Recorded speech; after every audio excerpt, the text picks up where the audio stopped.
So it looks like Baker Mayfield has been traded to the Carolina Panthers. How this affects the Philadelphia Eagles, well, I'm going to talk about it.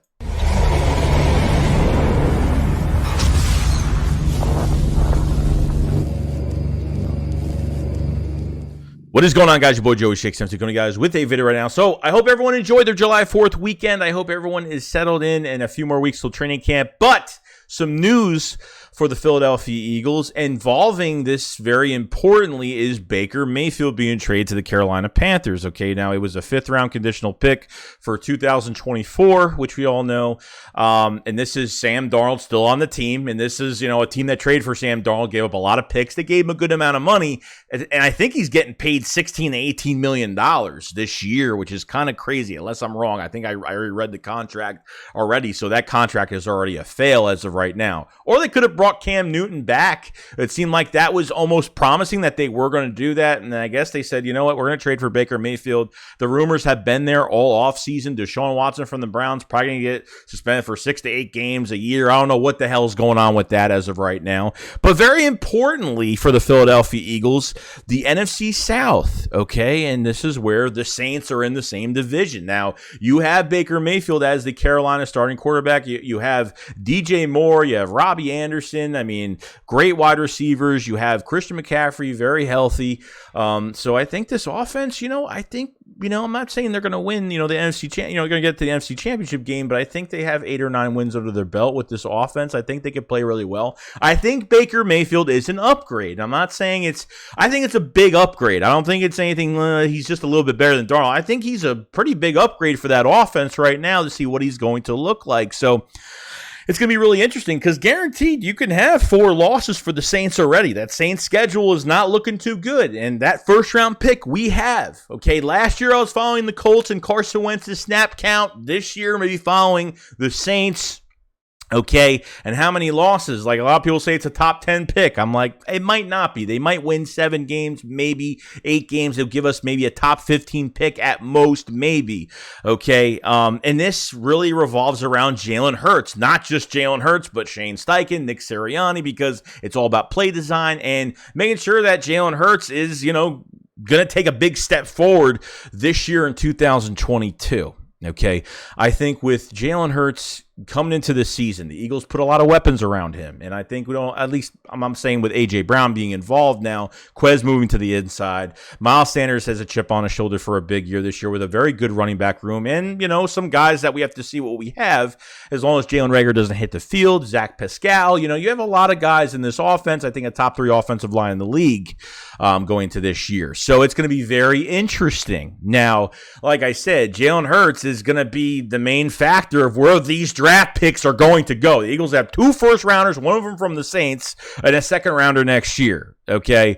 If Hurts takes that big step forward, the Eagles could almost be Super Bowl contenders next year if Hurts takes that big step forward. I'm not talking about 5% better. I'm talking 20% better. That's what I'm looking for. I'm looking for that big jump from him.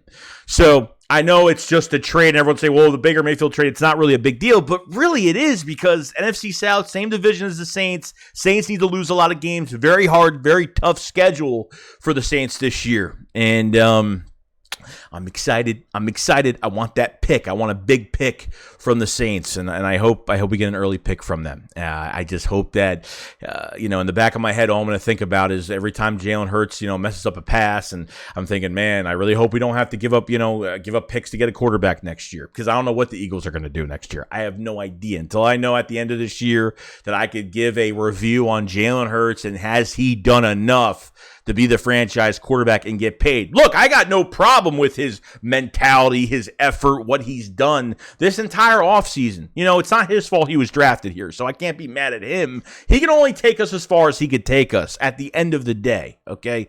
I could be realistic with that. Just like in 2020 when Carson Wentz, we were up 17-0 against Washington and we totally blew the game. I made a video that night saying something's wrong with Carson Wentz, and people hounded me, people threatened me, people said I was crazy, but I could see if a player is, regressing or progressing, and I'm hoping I see that stride.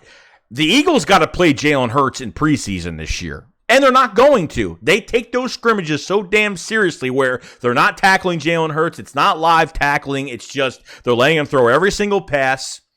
I don't know why they take those scrimmages they take them like they're actual games. And Nick even said that last year, which I was kind of confused. Like, it's not an actual game. Maybe for some positions it's more live, but for quarterback, you're not touching the quarterback. You're letting Jalen Hurts throw every single ball out there.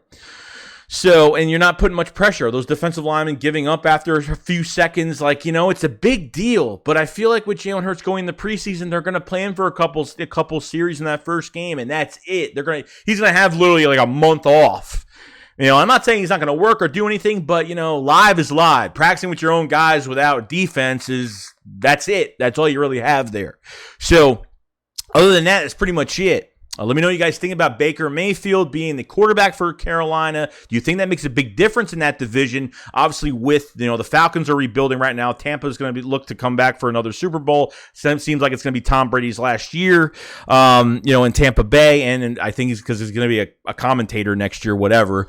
And the Saints having a really hard schedule. We have their first round pick, and the Saints, I think they, Jarvis Landry, Olave, Michael Thomas coming back. I'm not saying they don't have weapons. They got weapons. Alvin Kamara probably going to be suspended the first 6 games, what it sounds like right now. So they lose I think that offense is more focused on Alvin Kamara. Really, he starts that offense in the backfield. I think he really revs that offense up. And I think losing him for 6 games is going to be, it's going to be a little bit of a big deal, in my opinion. So other than that, guys, that's pretty much it. You guys let me know about just the trade in general, and where do you think the Saints are going to be? What type of pick are we going to have? It's going to be a big pick, not, and Jalen Hurts, is in control of this whole situation for these draft picks next year.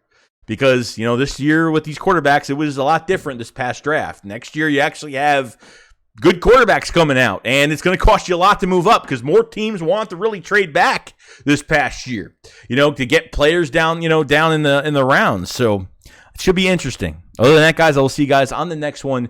Shake Squad up, follow us. Peace out, guys. Peace.